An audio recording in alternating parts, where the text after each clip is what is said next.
Deuxième édition du Prix Lisieux 2020-2021, dont le thème est Lettres et dessins d'enfants dans les conflits contemporains.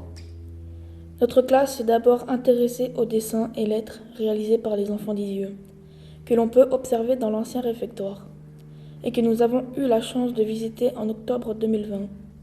Ce qui nous a particulièrement émus, c'est l'optimisme et la joie de vivre de ces enfants, séparés de leurs parents car juifs.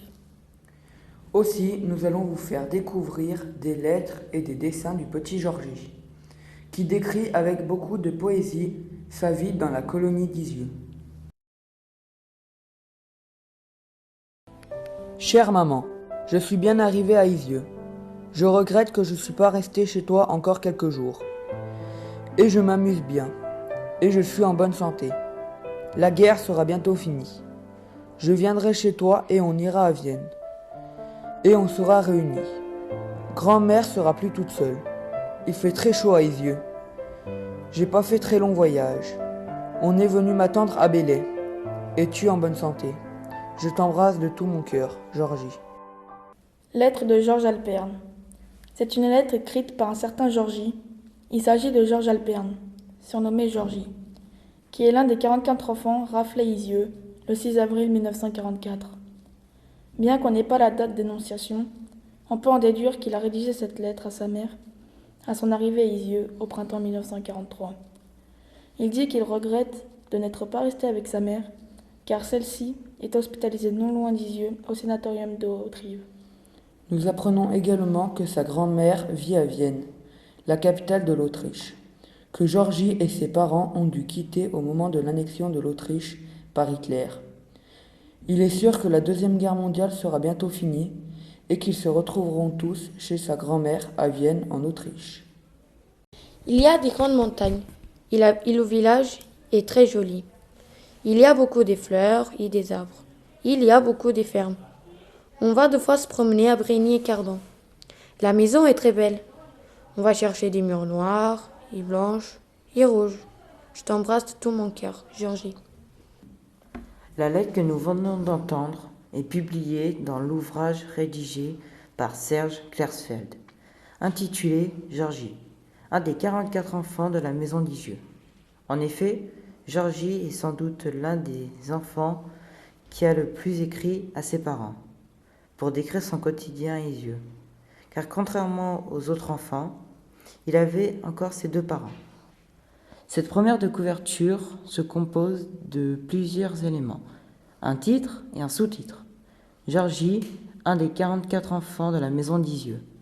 En effet, Georgie était malheureusement présent le 6 avril 1944 lors de la rafle de la colonie par les nazis et le chef de la Gestapo de Lyon, Klaus Barbie.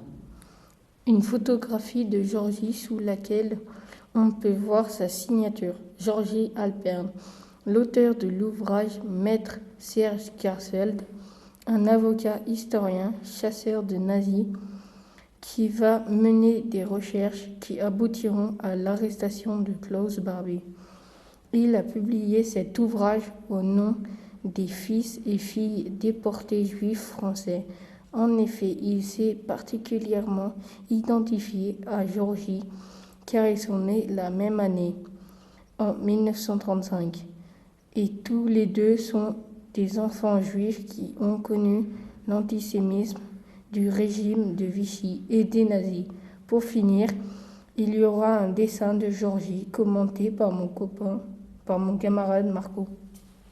Sur le dessin de Georgie, on peut apercevoir la maison d'Isieux, avec son toit rouge, la cheminée allumée et un enfant les bras en l'air au pied de la maison. Le chemin part de la maison pour aller jusqu'à la ferme des Perticos. Il est bordé d'arbres et de fleurs. Il y a un enfant joyeux qui marche sur le chemin en direction de la ferme. À l'arrière-plan, on voit aussi la joie et la bonne humeur de Georgie, avec les collines et les nuages. Avec un joli ciel bleu et un soleil avec un grand visage joyeux. Dessin numéro 1. Georgie a dessiné un bateau français en pleine navigation sur la mer.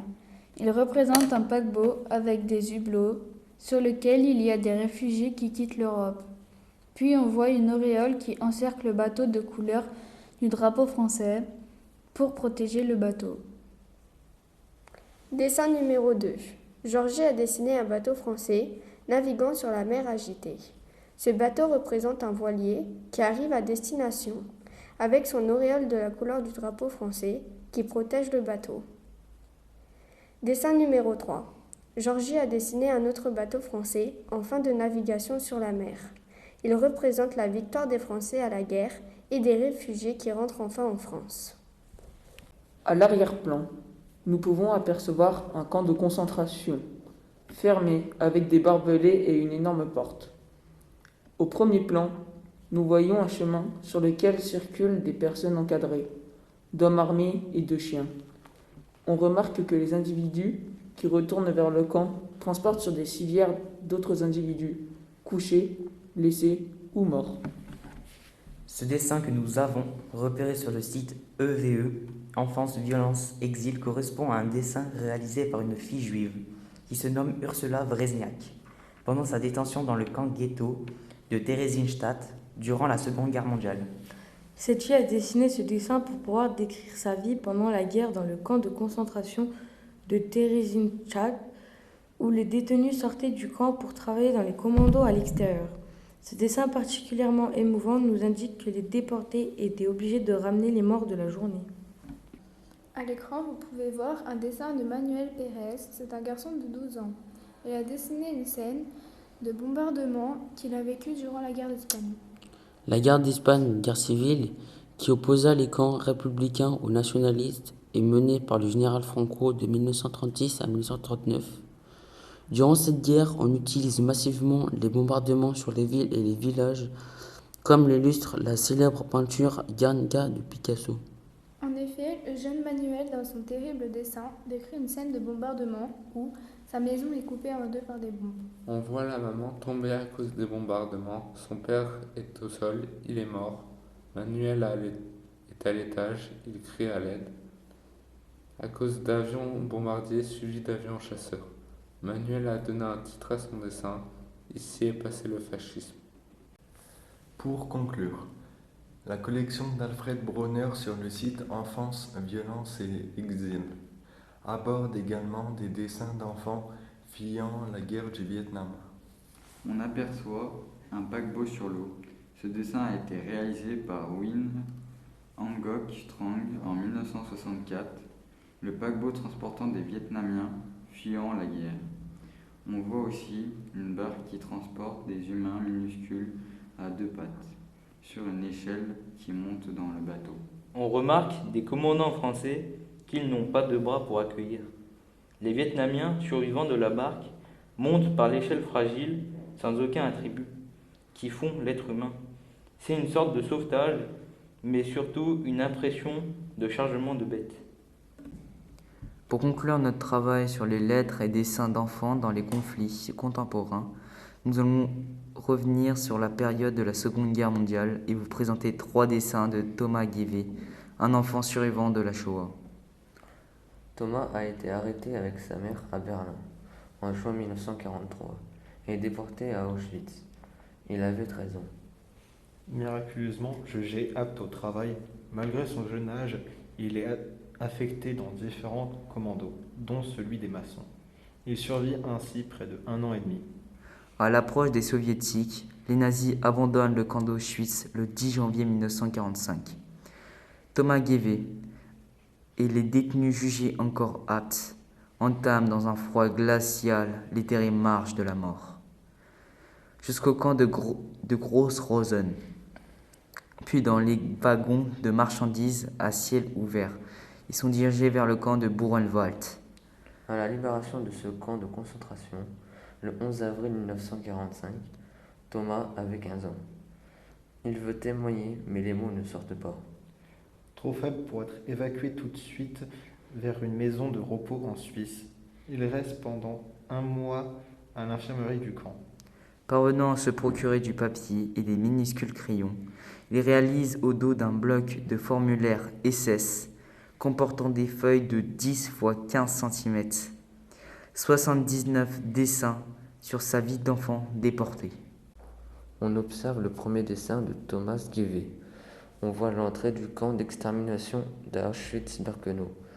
Le bâtiment est entouré de clôtures et de fils barbelés. Il y a également une voie ferrée sur laquelle arrive le train avec des wagons à bestiaux qui déposent les juifs déportés à l'intérieur du camp. Il y a une route de chaque côté des rails. On peut lire un texte en allemand qui dit « Dans ce camp d'extermination à Auschwitz, des centaines de milliers de personnes ont été gazées et brûlées par les SS. Ce dessin est un hommage à toutes les personnes qui ont été déportées pendant la Seconde Guerre mondiale. » Sur ce dessin de Thomas Guévé, on voit le processus de désinfection à Auschwitz, qui est décrit de manière très précise. On repère à gauche un personnage qu'on identifie comme un déporté civil arrivant au camp. En effet, il porte un sac à dos ainsi que des vêtements civils, une canne et un chapeau. La première étape est le déshabillage qui indique le début du processus de déshumanisation. Nous voyons clairement le déporté qui se déshabille. Puis comme Thomas l'a écrit, il coupe tous les poils pubiens, les cheveux et la barbe. Sur le troisième dessin, nous voyons un SS qui passe au jet d'eau les déportés. Puis dans une douche et à la fin de la douche, il s'habille avec une tenue de prisonnier rayée de couleur bleue. Enfin, ils se font tatouer sur le bras, mais de façon que le tatouage soit vu par les SS. Sur le dernier dessin, le prisonnier se fait tout confisquer, toutes ses affaires personnelles. Et il est désormais enregistré comme un numéro. Le troisième et dernier dessin montre les dangers du camp d'Auschwitz. Il est composé de 4 vignettes avec un titre général noté en allemand, car Thomas était de nationalité allemande. Le titre en rouge couleur de sang et en lettres capitales rappelle les dangers et les terreurs du camp. L'avant-dernière image, titrée Bock, montre la bastonnade où on repère très bien la matraque. Le bunker, espace réduit où les détenus étaient enfermés à l'isolement. La vignette de la couleur verte intitulée « Maladie et épidémie » montre que l'infirmerie était l'antichambre de la mort. Enfin, le danger extrême est la mort représentée par les crématoriums que les cheminées qui fument.